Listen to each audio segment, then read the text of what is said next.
இந்த காங்கிரீட் போட்டு கிட்டத்தட்ட வந்து ஒரு 7-8 மாசம் ஆகுது. மேலே வந்து டெரஸ் ஃபினிஷிங் பண்ணாமல் விட்டுட்டாங்க. இப்போ வந்து பார்த்தீங்கன்னா கீழே லீக் ஆகுறதுனால இது வந்து டெரஸ் ஃபினிஷிங் பண்ணணும் அப்படிங்கிறதுக்காக இப்போ வந்து வாட்டர் ப்ரூஃபிங் பண்ணிட்டு ஃப்ளோரிங் காங்கிரீட் போடுறதுக்காக பிளான் பண்ணியிருக்கு.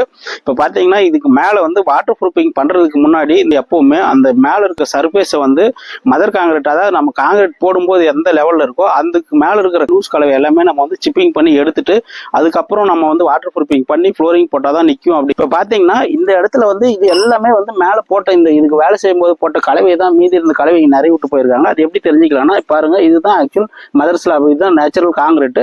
அதுக்கு மேலே இருக்கிற கலவை இந்த கலவை இது பாருங்க கிட்டத்தட்ட 1 இன்ச்சுக்கு மேலே இருக்கு. இப்போ இது வந்து தட்டிங்க அப்படின்னு சொன்னா மதர் ஸ்லாப்ல இப்படி வரும் சவுண்டு. இந்த மாதிரி தான் கேட்கும், இரும்பு தட்டுற மாதிரி சவுண்டு கேட்கும். அதுவே வந்து அதுக்கு மேலே இருக்கிற கலவை எப்படி நம்ம தெரிஞ்சுக்கிறோம் அப்படின்னு பார்த்தீங்கன்னா இந்த மாதிரி கேட்கும் சவுண்டு. ஒரு மாதிரி டொக்கு டொக்குன்னு கீழே வந்து ஒரு பாண்டிங்கே இல்லாமல் உங்களுக்கு வந்து பார்த்தீங்கன்னா அது தட்டினாலே அதிரும், ப்ளஸ் வந்து பார்த்தீங்கன்னா சவுண்டு டொக்கு டொக்குன்னு கேட்கும். அந்த மாதிரி கேட்டதுன்னா அது வந்து மேலே இருக்கிற கலவை, 2வது லேயர் கலவை அப்படிங்கிறத நம்ம தெரிஞ்சுக்கணும்.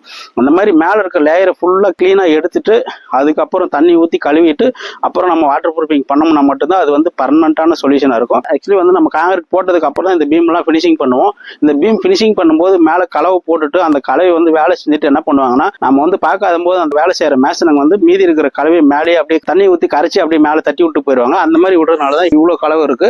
இப்போ இது எல்லாமே வந்து பார்த்தீங்கன்னா சிப்பிங் பண்ணி எடுத்துட்டு நம்ம அதுக்கு மேலே வாட்டர் ப்ரூஃபிங் பண்ணிட்டு தான் நம்ம வந்து ஃப்ளோரிங் போடணும். இது நம்ம வந்து பார்த்தீங்கன்னா இப்போ எல்லாமே சுத்தமாக க்ளீன் பண்ணி சிப்பிங் பண்ணிட்டு இருக்கோம். இப்போ இது ஃபுல்லாக சிப்பிங் பண்ணிட்டு நம்ம வந்து வாட்டர் ப்ரூஃபிங் பண்ணுறதுக்கு முன்னாடி நான் உங்களுக்கு வந்து சொல்ல போகிறோம். நீங்கள் வாட்டர் ப்ரூஃபிங் பண்ணுறீங்க அப்படின்னு சொன்னால் பண்ணுறதுக்கு முன்னாடியே நீங்களே உங்கள் ஸ்லாப்ல வந்து செக் பண்ணி பார்க்கணும். ஏன்னா வாட்டர் ப்ரூஃபிங் பண்ணுறவங்க அந்த லூஸ் கலவை எல்லாமே க்ளீன் பண்ணியிருக்காங்களா அப்படிங்கிறத நம்ம தெரிஞ்சுக்கணும். அது மாதிரி நிறைய டெக்னிக்கல் டிப்ஸும் நம்ம சேனலை ஃபாலோ பண்ணுங்கள், சப்ஸ்கிரைப் பண்ணுங்கள். நன்றி. நான் சசிகுமார், சிவில் இன்ஜினியர்.